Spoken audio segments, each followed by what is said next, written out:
দেখুন যে এসআইআরে বাধা দিচ্ছে ফলতায় দেবপুর অঞ্চল, দক্ষিণ 24 পরগনার।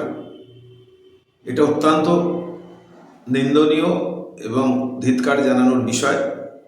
কারণ যেরম দল, যেরম নেত্রী, সেরকম তার সমর্থক হবে, এর থেকে আর কিছু নয়। উনি নির্দেশ দিচ্ছেন এসআইআর হতে দেবো না, পাড়ায় পাড়ায় গেলে বিজেপি নেতা, বাইরা গেলে এদেরকে আটকে রাখুন, বাধা দিন। তো এই যে বিষয়টা, এটা তো তাদের কাছে কানে পৌঁছাচ্ছে। এটা বোঝা উচিত যেটা এই যে স্পেশাল রিভিশনের কাজ হচ্ছে, ভোটার লিস্টের কাজ, এটা নির্বাচন কমিশন, স্বশাসিত সংগঠন, এটা বিজেপির কেউ নয়। ভোটার লিস্টকে স্বচ্ছ করতে হবে 10 বছর অন্তর। এটা দেশের সাংবিধানিক নিয়ম।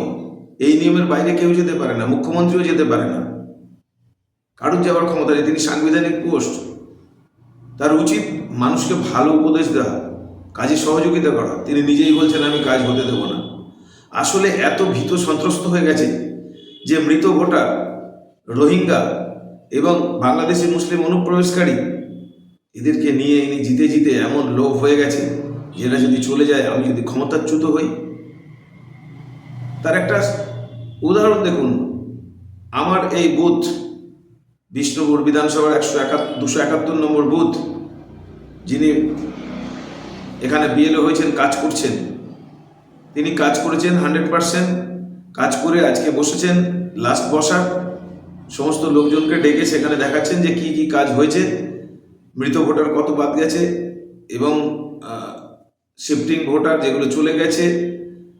যদিও এখানে কোনো রোহিঙ্গা বাংলাদেশি নেই, থাকার কথাও নয়। তো সেই জন্য দেখা যাচ্ছে 1084 ভোটার, 72 জন বাদ গেছে, তার মধ্যে 38 জন মৃত ভোটার ছিল। ভাবতে পারেন এরকম যদি সারা পশ্চিমবঙ্গে থাকে, সেই মরা ভোট নিয়ে জিতবেন? সন্ত্রাস করে, রিগিং করে হয়নি, তবু তারপরেও এইরকম ভোট নিয়ে জিতবেন? যেখানে এবার বাংলাদেশি মুসলিম অনুপ্রবেশকারী আছে, রোহিঙ্গা আছে, তারা নিজেরা ধরা পড়ছে, তারা নিজেরা স্বীকার করছে, কাউকে বাবা বানাচ্ছে, কাউকে মা বানাচ্ছে, কাউকে শ্বশুরকে বাবা বানাচ্ছে, বানিয়ে করছে। এতগুলো দেখার পরেও আপনাদের লজ্জা হয় না যারা বাধা দিচ্ছেন? আপনার নিজের সন্তান সন্ততির কথা চিন্তা করুন, নিজের ভবিষ্যতের কথা চিন্তা করুন। আর মুখ্যমন্ত্রী, আপনাকেও চিন্তা করতে বলবো। এই ভুলভাল বুঝিয়ে কিছু হবে না, আটকানো যাবে না।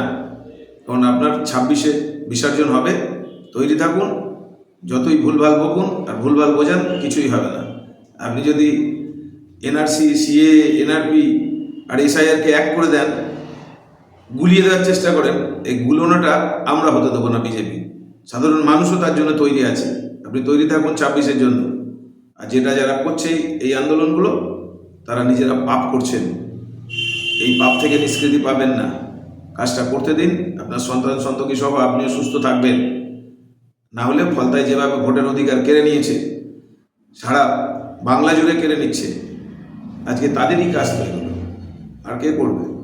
তো এটা খুব দুঃখজনক, নিন্দনীয়। আমরা মনে করি সাধারণ মানুষের শুভবুদ্ধি হোক, মুখ্যমন্ত্রীর শুভবুদ্ধি হোক।